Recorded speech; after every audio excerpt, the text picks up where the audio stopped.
पश्चिम बंगाल को बहुत गौर से देखें तो चाहे वो मामला संदेश खाली का हो या फिर मामला आरजीकर मेडिकल कॉलेज का मामला हो, उसमें भी पुलिस की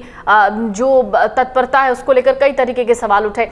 ऐसे में क्या हम ये कह सकते हैं, और ख़ास तौर से जो वहाँ के लोग हैं पश्चिम बंगाल के और मुर्शिदाबाद के, वो ये कह रहे हैं कि वहाँ पर बीएसएफ की तैनाती होनी चाहिए, और जिस तरीके से कोलकाता हाईकोर्ट ने भी कहा कि वहाँ केंद्रीय बल की तैनाती होनी चाहिए, इन सब के बीच में क्या ये माने कि जो पुलिस फोर्स है कोलकाता की, यानी जो प्रशासनिक अमला है, वो बहुत ज़्यादा ढीला है? देखिए, अगर हिंसा की आग फैली है, वो कंट्रोल और कंटेन नहीं हुई है, तो इसके अंदर कहीं ना कहीं पुलिस की ये जिम्मेदारी तो बनती ही है, पुलिस की जवाबदेही बनती है। डिस्ट्रिक्ट पुलिस जो है वो सबसे पहले पायदान के ऊपर खड़ी होती है। बीट कांस्टेबल्स उसके पास होते हैं, थाने उसके पास होते हैं, पहली इंफॉर्मेशन पुलिस के पास में आती है। कोई भी, चाहे सेंट्रल पैरामिलिट्री फोर्स हो या मिलिट्री हो, ये सारी तो जो एजेंसीज हैं ये बाद में आती हैं, लेकिन जो local intelligence, local administration, local जो पब्लिक ऑर्डर है, वो तो पुलिस के हाथ में होता है। और पुलिस ने अगर उसको नहीं संभाला है या उसके बावजूद, पुलिस के संभालने के बावजूद ये आग फैली है, तो उसमें कहीं ना कहीं कुछ डेरिलेक्शन ऑफ ड्यूटी जरूर हुआ है, यानी जिम्मेदारियों को निभाने के अंदर कहीं ना कहीं कोई कमजोरी जरूर रही होगी, इसीलिए वहां पर इतनी हिंसा फैली। लेकिन फिलहाल ये सवाल इस चीज का नहीं है कि पुलिस इसके लिए जिम्मेदार थी या पुलिस की क्या मुस्तैदी थी, पुलिस के पास क्या सूचना थी, कितनी नहीं थी। उन तमाम चीजों के साथ साथ पुलिस वहां पर अभी भी मौजूद है, और पुलिस के साथ साथ वहां पर, जैसा मैंने आपसे कहा कि बीएसएफ की भी तैनाती कर दी गई है। बीएसएफ का ये डिप्लॉयमेंट है, साउथ बंगाल का ये इलाका है, उसकी तरफ से साउथ बंगाल में जो बीएसएफ की यूनिट है उसी की तरफ से ये शेयर किया गया है, जिसके अंदर बताया गया है कि बीएसएफ ने ये डिप्लॉयमेंट कर दिया है। ये जो तमाम दस्ते आप देख रही हैं, ये मार्च करते हुए इस मुर्शिदाबाद के तमाम इलाकों के अंदर, जो वक्फ बिल अमेंडमेंट के बाद में हिंसा का दौर वहां पे देखने को मिला था, उसके बाद कई इलाकों के अंदर, खासतौर पर जो संवेदनशील इलाके हैं, उन इलाकों के अंदर बीएसएफ की तैनाती अब की जा चुकी है, दिन हो या रात। लेकिन ये जो शमशेरगंज और सूती, ये जो मुर्शिदाबाद के इलाके हैं जहां सबसे ज्यादा हिंसा देखने को मिली, उन तमाम इलाकों के अंदर अब बीएसएफ जो है वो तैनात है। और बीएसएफ का जो फ्लैग मार्च जिसे कहा जाता है, या एरिया डोमिनेशन आप कह सकते हैं, वो करते हुए यहां पर बीएसएफ के दस्ते नजर आ रहे हैं।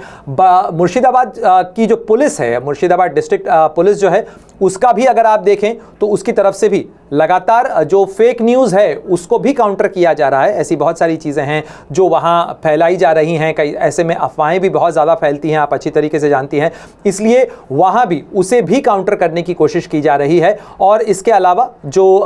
पूरे इलाके के अंदर शांति बढ़ती जाए, इसको लेकर भी द सिचुएशन इन सूती and Shamsherganj area of Jangipur is now under control. ये 11 तारीख को पुलिस की तरफ से कहा गया है कि वहां पर स्थिति जो है अब नियंत्रण के अंदर है, यानी पुलिस ये मैसेज देने की कोशिश कर रही है कि स्थिति नियंत्रण के अंदर है, लेकिन उसके बावजूद रह रहकर हिंसा वहां पर होती रही। इसीलिए जो सवाल आपने पूछा, वो सवाल मुर्शिदाबाद के लोग भी पूछ रहे हैं, वो और लोग भी पूछ रहे हैं कि भाई पुलिस जब एक तरफ कहती है कि द सिचुएशन इन सूती and Shamsherganj area of Jangipur is now under control, अगर वो अंडर कंट्रोल है तो फिर 2 दिन बाद बीएसएफ की तैनाती करने की जरूरत क्यों पड़ी वहां पर? The unruly mob has been dispersed by effective police action. Traffic has returned to normalcy on the national highway and strict action will be taken against those who have restored to violence. यहाँ पर police की तरफ से कहा गया है कि स्थिति सामान्य हो चुकी है, ट्रैफिक नॉर्मल हो चुका है, और साथ ही ये भी कहा गया है कि अगर कोई हिंसा करने की कोशिश करता है तो उसके खिलाफ कार्रवाई होगी। Raids are being conducted to arrest the troublemakers, यानी जो लोग हिंसा करने की कोशिश कर रहे हैं उनको पकड़ने के लिए, उनकी धरपकड़ के लिए रेड्स की जा रही हैं। ये 11 अप्रैल का पश्चिम बंगाल में मुर्शिदाबाद पुलिस का, ये वेस्ट बंगाल पुलिस का ट्वीट है। मुर्शिदाबाद पुलिस ने उसे जो है